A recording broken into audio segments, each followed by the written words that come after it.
Hey everyone, and welcome to another great episode on the Asian Hustle Network podcast. Today we have Sahaar and we have Hannah. Sahaar and Hannah, welcome to the show. Thank you. Thank you. Thank you for having us. So, from my understanding, Sahaar is a high school senior and Hannah is a high school junior. And you guys are very impressive because you were introduced to me by Tanya. So, I'm super excited to kind of get started. Can you guys tell us a little bit more about yourself? And we'll start with Sahaar. Yeah, sure. I'll go first. My name is Sahaar, like you said. And yes, I am a senior in high school, but I'm also the CEO of Dulicious Co, which is our student company here. I was born and brought up in Houston, Texas, and I've lived here my whole life. A little bit about my background. So my parents actually moved here from their hometown in India right before I was born. So I'm sort of as a first generation student. And because of that, the values of dedication and the importance of education has always been ingrained into my mindset from day one. My parents' lives in India, I would say, they weren't exactly top notch. My mother was actually brought up in one of the most poverty stricken areas in our town. And she helped out with her father, my late grandpa, his business. And then my father worked as an auto rickshaw driver, which is like the Indian equivalent of a taxi. Both only went to high school, and after marriage, they came to the US. So I'm eternally grateful for the life that I have here as a result of their hard work and all the sacrifices they've made to sort of build this life for us. We recently bought our own house just 2 years ago, and before that, we lived in an apartment. So overall, I feel like a lot of my character sort of stems from appreciating the humble moments in life. And one way I like to remember that is by always telling myself that, in order to reach the top, you have to start from the bottom first. So that's just one important value that I've always carried with me. That's awesome to hear. We have a lot of similarities. So the joke with my family is, oh yeah, like me and my brother are both really strong because our grandparents are all farmers, like physically gifted. Just kidding. Hannah, let's hear about your introduction, your story. All right. So, hi, I'm Hannah. As you said, I'm a current junior in high school, and I'm currently the head of marketing for a company, Dulicious Co. So, I was actually born in San Jose, California, but I moved to Houston, Texas at the ripe age of just 2 years old. And I come from a Taiwanese family. So, I'm also a second generation citizen, along with my older brother who goes to college right now, actually at UT. We were raised in a household kind of full of culture and traditional practices like celebrating Chinese New Year and Lunar Festival and all of that good stuff. So yeah, I think that both my parents and my brother kind of shaped me into who I am today because I've always had them to kind of look up to and had them when I needed to talk to someone. And I always try my hardest to adopt the really good things that I see in them into my own. Awesome. Already, I can tell you guys are both come from very humble beginnings, Mhm. and you guys are very talented. So I want to hear more about Delicious Co. What is Delicious Co?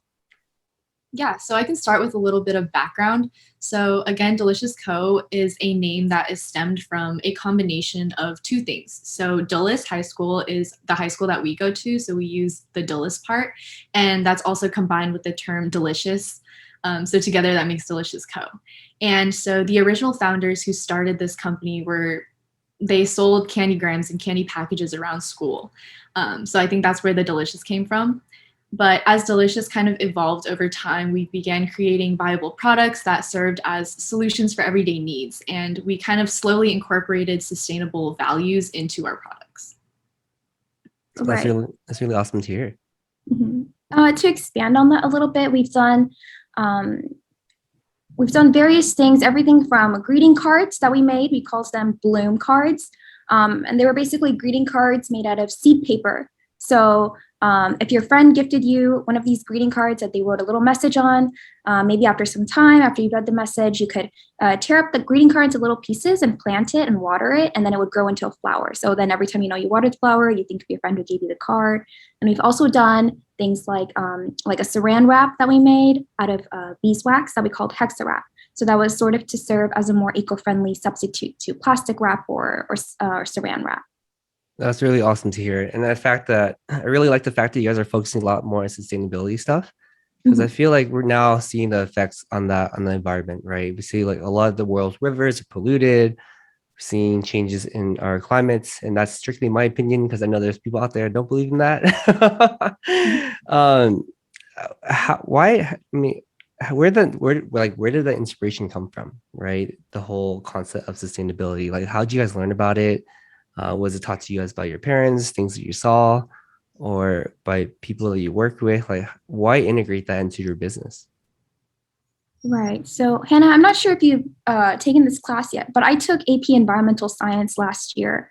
And that class sort of taught me a little bit about the issues that were going on. But before that, I was already a little aware of the problem with our planet. And I guess part of it just comes from, what I've read, like, or heard about in news articles or just on the TV, and how this problem, even though it might seem small, is sort of growing bigger and bigger every day. And the bad part about it is, even though a lot of people are aware of the issue, the real problem stems from the fact that they don't exactly know what to do or what they can do to help. So that was part of our mission here at Dulicious Co, is sort of to create eco-friendly substitutes for not so sustainable products that were easy to use in your daily life, that were affordable, and then of course that were sustainable. So Hannah, did you have anything to add on to that? Yeah, I would like to say that, like, as Gen Zers, we're kind of constantly on social media and stuff, and I see a bunch of news articles that are just talking about how climate change is just getting progressively worse and nothing is really happening about it. So I think with also the history of Dulicious Co kind of revolving around sustainable values, we kind of just wanted to continue this trend this year. So that's why we continued with eco-friendly products. I love that. I like that a lot. And thank you so much for thinking about that. I know Gen Z is a generation that's hyper aware of these issues and, making a huge difference to address them. Out of curiosity, I want to start with Sahaar with this. How has building Dulicious Co this past year helped you grow as an entrepreneur and as a person? Yeah, so I guess because I've been a part of Dulicious Co since my freshman year of high school, in a way, and so over the years I've seen it grow.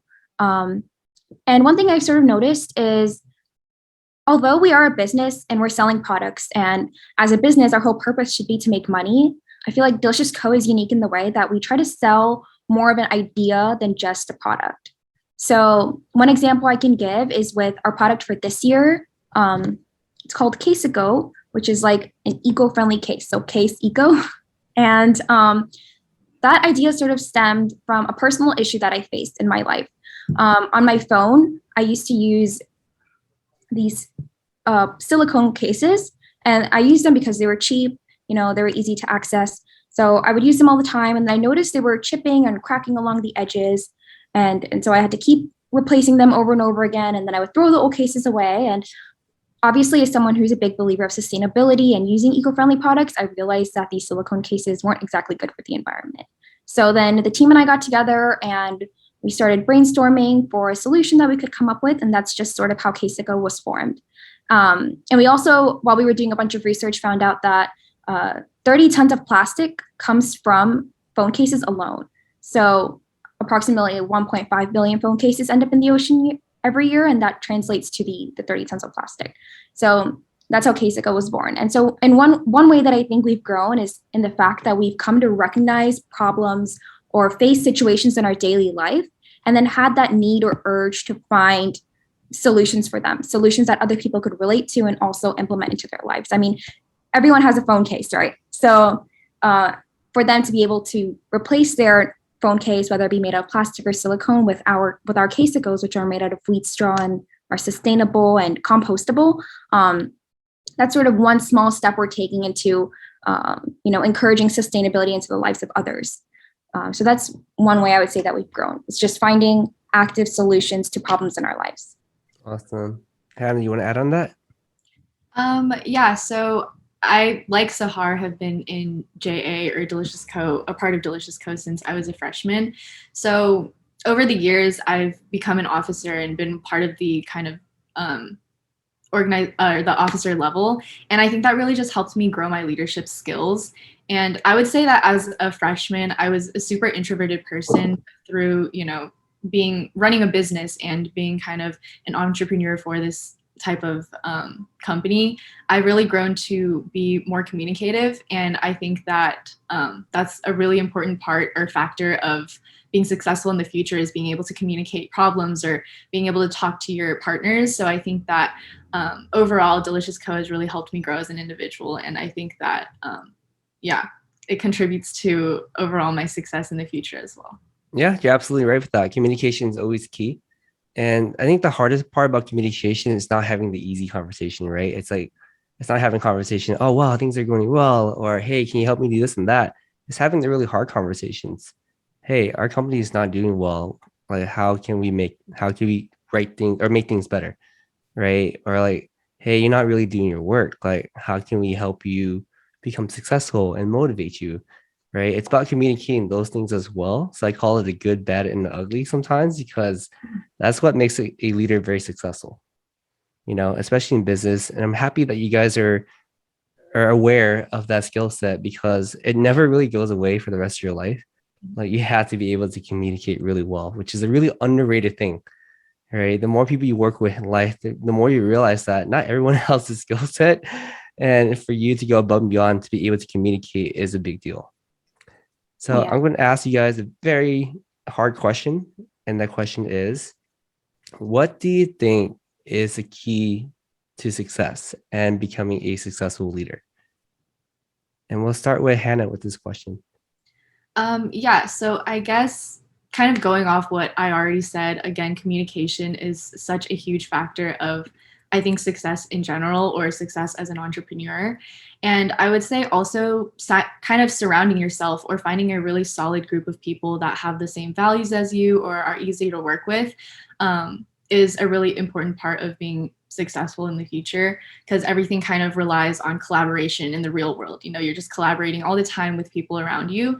And I can easily say that this year we were really fortunate to have an officer team that was 100% devoted and 100% committed to our values and everything that we wanted to accomplish, from going to pitch competitions and getting prepared for all of that, to farmers markets, selling at farmers markets, or kind of the back end things like working on our website and stuff that customers don't really see. I think that we overall were a really devoted group of people, and I think that was a huge significant factor into how we were able to be so successful this year. Amazing. Sahar, what is that one key to becoming successful, in your I opinion? would say, as cliche as it sounds, never giving up.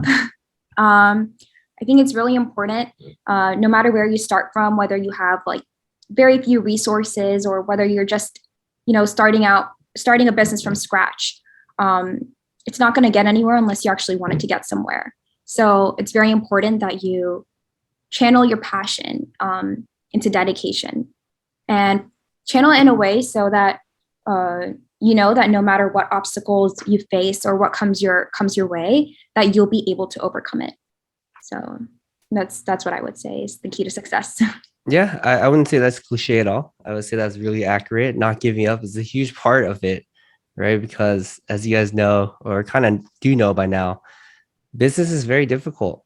And it's difficult because of a lot of factors, right? The changing landscape, or the pandemic, or like the cost inflation increasing your supply chain stuff. Like, you have to be able to maneuver all stages of your business, right? And as a leader, like, people look towards you guys as examples, right? How is my leader handling the situation? Because as you guys are building your company, and eventually I would hope become real life entrepreneurs, like after high school, you realize that it's the crazy thing is, like, your personalities is emulated throughout the entire organization. If you're the type that gets angry pretty easily, you really realize your employees get angry, right? And that's the part of the culture that you build, right? And the fact that you guys are able to think about that and be aware of the communication and never giving up, it's a big part of entrepreneurship, right? And I told the previous guest on this podcast too that I hope you guys re-listen to this podcast after college, right? And think about the things you're saying on this podcast right now, and how much you have retained some of the stuff you said and continue growing on top of that, right? Because it's remarkable, right? And the thing is, like, the real world will always sort of pound you to the ground, regardless of what you do in life. And sometimes that breaks people. Sometimes it changes people. But as long as you remember why you do things that you do, you're going to be able to continue pushing forward no matter how hard it feels. So shout out to you guys. So the next question I have is, I mean, this is kind of targeted towards the heart a little bit, but what are your goals when you get to college? What do you hope to accomplish as soon as you start your 4-year college at, I think we mentioned earlier, probably UT Austin or hopefully Cornell, Yeah. right? What are your goals when you get to college? Well, although I am very passionate about business, and entrepreneurship and Delicious Co, um, another passion of mine has been the field of healthcare. And I know these are like almost two extremely opposite things, but I've surprisingly found a lot of similarities between the two. One example will be discipline. With healthcare, going through rigorous education in undergrad and then medical school, that obviously requires a lot of discipline in terms of studying, meeting with professors, talking with other people, practicing. But discipline also comes in play in business, in the sense that you have to make sure that when you're assigned a task that you get it done and you get it done to the best of your ability. When you have a meeting with someone, you prepare and arrange everything you need for the meeting and then, communicate with them properly. So I've sort of seen discipline play a role in both of these things. And I guess that's where I sort of form the connection between the two. So my goal, I guess, would be in college to pursue healthcare, which is one of my passions, but also incorporate everything I've learned from JA, from Dulicious Co, from this student business, sort of merge the two together to be able to pursue everything that I like. Yeah. I don't know if Yeah, that's a great answer. I like the fact that you mentioned that you want to pursue everything you like, right? And I think that people forget that human beings are multifaceted. We can be good at a lot of things at the same time, right? Yeah. And like I have a few friends coming onto the podcast really soon that are doctors. Like they're doctors and they're also TikTok influencers, right? So they do surgery during the day and at night they make TikToks and they sell candles on TikTok. So it's like you can be good at multiple things at once, right? And I fully believe that you shouldn't pigeon yourself into one stereotype of like, oh, I'm only a doctor, that means I'm bad at finance, right? Or I'm only this because I'm bad at that, right? No, like you can be good at a lot of things at the same time. And I think it's great that you're able to realize that things are very transferable, right? And that the root of success, in my opinion, is one, discipline, and two, being consistent, right? You can't quit. You have to keep moving forward. But don't be confused with taking breaks. It's okay to take breaks because breaks are good for your mental health, right? But just stay consistent. Don't give up and keep pushing forward. And Hannah, I want to hear about what are your goals for Delicious when eventually you take over it as, I believe, CEO in senior year of high school. What are your goals for Delicious Co? I think my main goal is to kind of like expand our impact, because so far we've kind of just been selling locally and just a little bit kind of nationally, but not too much. So I think my main goal is to kind of just get Dulicious Co out there and, get other people to kind of recognize our company. Yeah, I feel like that's my main goal. That's awesome. And what have your parents said about working on this project and knowing that college is around the corner? Have they been very supportive? Have they been very skeptical? Like how have they supported you along the journey? I want to start with Hannah. Yeah, I would say my parents are very, very supportive of everything that I do. Not only just the company, but in schoolwork and school environment, stuff like that. They're just always there for me. I think that, yeah, they've always just kind of been there for me, and they've been super supportive over this company in general. Like every single time I need to ask them a question, I'm not the most fluent in finance or anything like that, but my dad has a financial background. So anytime that I kind of need help asking him something in relation to money or kind of numbers, I would go to him for that, and he would, gladly help me. And I think that has been a huge actually factor of our success as well. It's just the support surrounding our company as a whole. I love that. I like that a lot. And Sahar? Yeah, I would also say that my parents are really supportive. Um, I will say that at one point, I feel like they didn't exactly think we could do what we're doing right now, and that they might have underestimated us a little bit. But I feel like they've also seen us grow from, um, selling our little phone cases around school to eventually being on stage at pitch competitions and gaining funds from investors for our company. So um, the physical growth has definitely been noticeable, but so has the mental growth in a way. And I think they've also noticed that. So yeah, I feel like they're really proud of us now, and they are definitely supportive. I love that. I like that. It's funny because that reminds me of my story too. So for those of you guys don't know, I used to work as a software engineer for about 9 to 10 years, and then I quit my job to become an entrepreneur.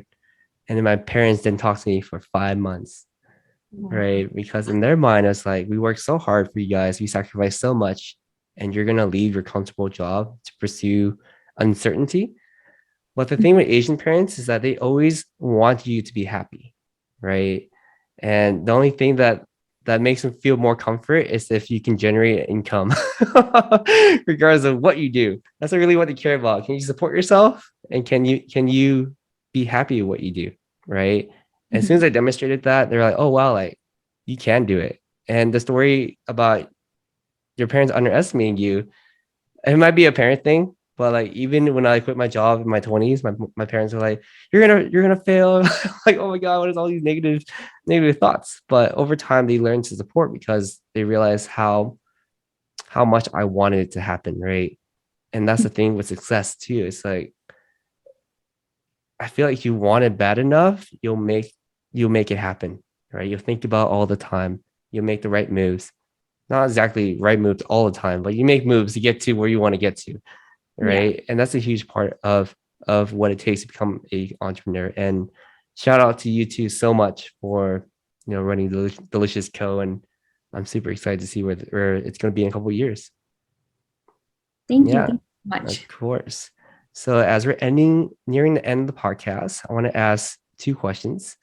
The first question is, what advice would you give to another high school entrepreneur who wants to pursue their passion and join the clubs that you join? Let's start with Um, Sahar.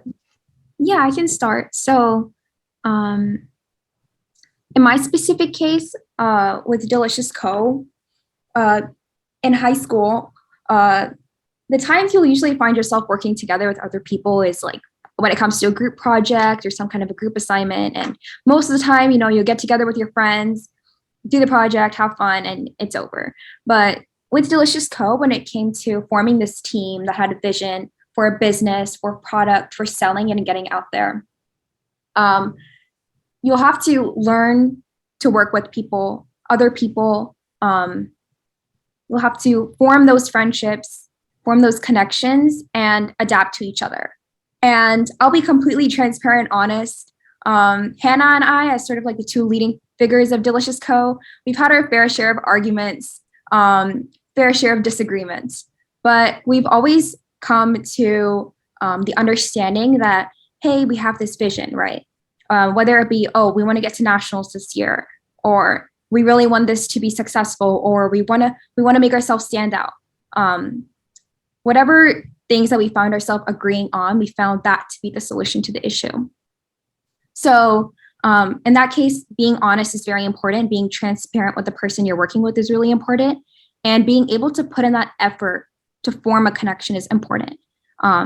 If you have a disagreement, never feel afraid or be afraid to, be the bigger person and ask for forgiveness, or take the first step in asking or making an apology. And whether it's Delicious Co or a healthcare club that you're joining, or a dog walking club, or recycling club in school, or any activity or extracurricular that you're pursuing, be prepared to work with other people. And whether it's small or big, be prepared to work out disagreements or arguments, and sort of form that teamwork and collaboration skill within yourselves. Of course. And Hannah, what about yourself? I would say I really agree with what Sahaar said, just open communication all the time. But also I feel like risk taking as well, just kind of not being afraid to do what you want to do. I remember even last year when we were kind of starting out, we weren't too sure if we wanted to do like an e-commerce website or anything, just because it seemed like a lot of money to invest in, especially as starting out as a small company, and we didn't know if we wanted to do that. But we ended up beginning a e-commerce website, and that actually really helped us on our sales.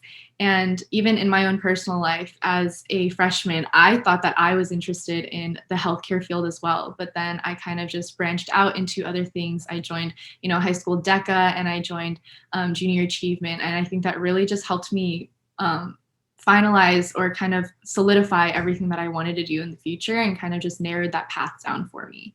So I feel like, again, not being afraid to take risks is a super important part. Yeah, I couldn't agree with both you guys anymore, right? That's an excellent answer. And it's funny how you mentioned, the argument, the communication. Unfortunately, that never really goes away all your life as you're working with more people, especially in business, because you guys are we're very passionate about what we do, right? And sometimes you have to take a step back and be like, okay, are we building or are we destroying, right? Are we, is this getting very unconstructive or is it very constructive, right? And that's where you have to be very mindful of the things you say, the way you act, your body language, they all matter. And business is not exactly straightforward, right? It's a very whiny, it's a really whiny turn where it's like ups and downs and left. Sometimes you take one step forward and you take 3 steps back. And you're like, man, we didn't really get anywhere, But the biggest thing is like you have to continue to like communicate, as you said, work together and know that vision of what you're trying to accomplish and pursue. And your answers that you gave on this podcast is it's identical to like the billionaires and successful entrepreneurs that come onto Asian Hustle Network. So I really hope that you guys take a lot from this podcast, and re-listen to it in a couple of years to see how much you have grown. Definitely. Yeah, sounds good. I look forward to it. Awesome. So the last question is, how can our listeners find out more about Dulicious Co and reach out to you guys? Right. So we do have a company Instagram. It is at Dulicious Co. Spells DULICIOUSCO, Dulicious Co. And then Hannah, if you'd like to share the other socials, maybe the website. Yeah, we also have a TikTok account that goes by the name of our actual product name. So that's Caseco, CASECO. And then we also have our website, which is just deliciousco.com. Amazing. Well, thank you two so much for being on the podcast today. You guys are very impressive, and I can't wait to see or check in with you guys in a couple of years. All right. Thank you so much. Thank you for so having me. much. Of course.